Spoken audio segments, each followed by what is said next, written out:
Jerry, welcome back to the Marshall Foundation. It's always a joy to come back. And it's good to have you here. Jerry, as I reviewed your bio, I noted that you specialize in graduate training for public administration students. Could you say what subjects you taught them and what their reaction was when you spoke about General Marshall?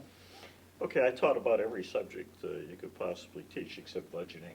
So I taught organization, I taught human resources management, I taught conflict resolution, labor relations, on and on. And I taught, toward the end of my career, I taught a lot about leadership.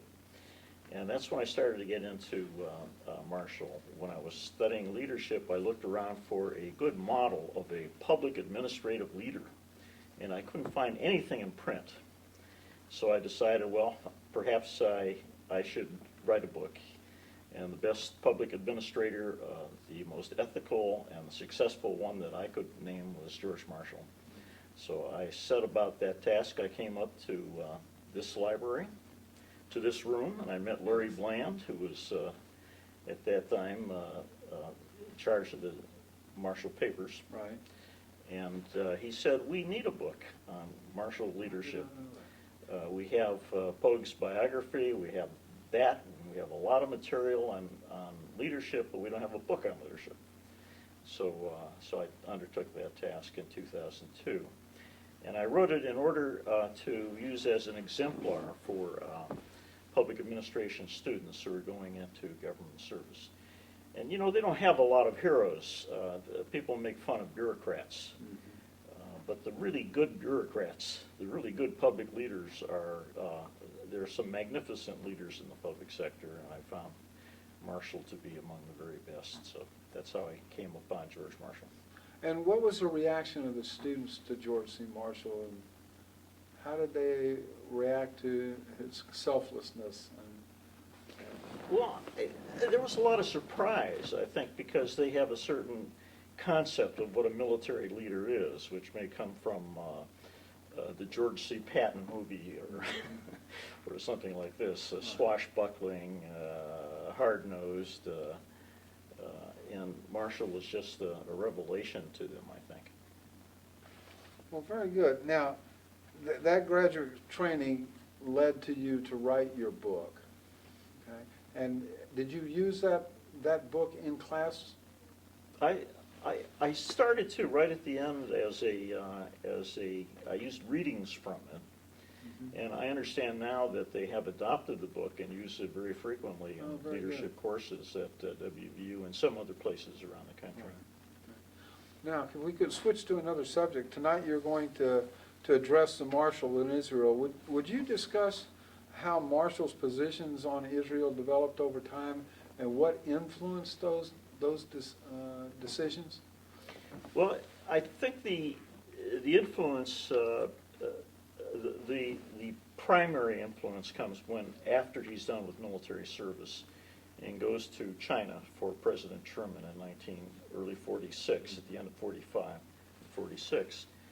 And he, in a way, he's placed in a position of having to be a statesman. Not that he didn't function as one earlier, but he was supposed to be a negotiator and to bring about peace between Mao Zedong and Chiang Kai-shek. So he began to get into the difficulties of trying to work out peace between different powers, and so he had to find a common ground with each of them and learn how to bring them together. So that was his first experience, and then when he came to serve as Secretary of State, his very first day on the job, January 21st, 1947, there was a note from President Truman, and it said, the only problem we have with the British is Palestine. And then he had also a set of papers of review from his Near East desk, and they were urging him to take a pro-British, pro-Arab position. So here you have Truman on one side, who was very sympathetic to the Jewish position and Holocaust survivors, and then you have this hard-nosed, probably anti-Semitic group of third and fourth level professionals in the State Department who are urging him to side with oil and defense and so forth. So he was immediately forced into this quandary, trying to deal with all these positions. So just as in China, he was in an impossible middle ground, and he began, as he did in China, he worked for the president. He always regarded President Truman as his lodestar, and that was one of his basic tenets as a general. You are subordinate to political elected leadership in the Constitution, and he applied that same logic as Secretary of State. So that got him into to pursuing partition between the Arabs and the Jews in Palestine. And when he saw that that wasn't going to work, he looked for another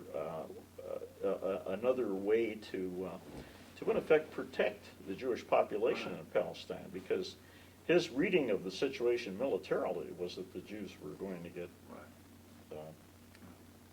trampled. So he turned to another pursuit, trying to keep partition, but realizing that the UN wasn't going to enforce it.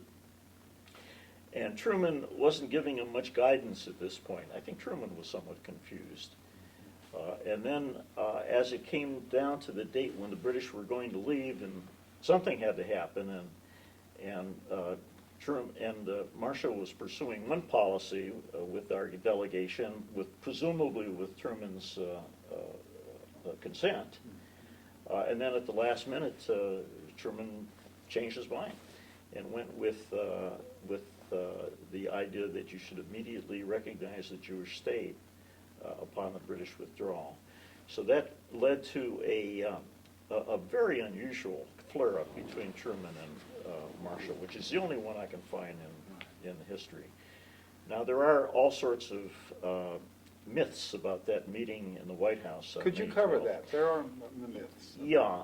Well, the myth is that that Marshall was so angry that he told Truman that I'm going to resign. He never said that. He never did. And he simply said, Marshall-like. He simply said, as probably as strong a statement as he's ever made to Truman. He said, "If I were to vote," and Marshall never voted. Never voted. Yeah. "If I were to vote for president, I would not vote for you." And that led to the flare-up, and Truman dispelled the meeting, and he said, "Well, I'm inclined to agree with General Marshall. Let's break up the meeting," because you could see where it was going. But Marshall was very strongly reacting to the presence of Clark Clifford in that room.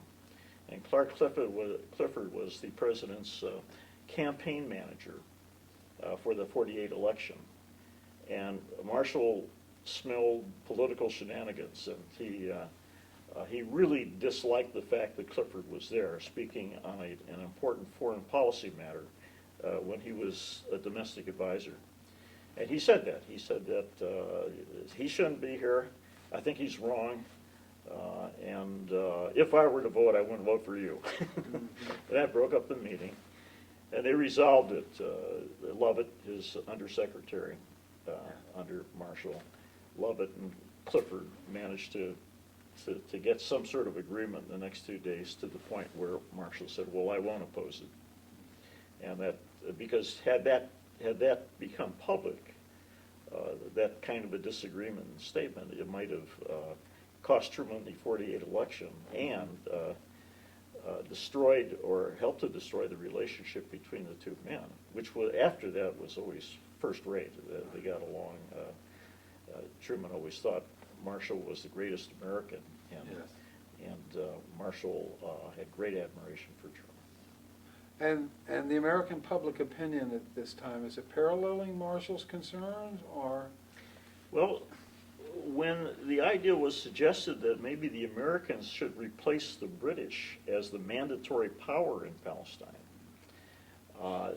the U.S. polls said that 81% of Americans were opposed to that, and 63% of Jewish Americans were opposed to that.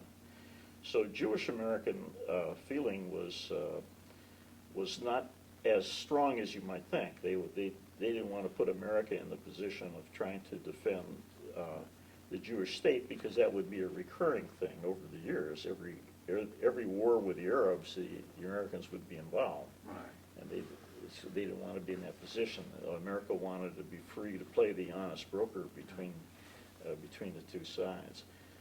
I don't know whether that answers your question. Yeah, and America had demobilized, and I'm sure that there was great concern Yeah, about. we had no troops to send, and also we were trying to, all of the kinds of things on our plate, like the Marshall Plan. And we needed Arab oil in order to service Western European countries. So that was in the picture.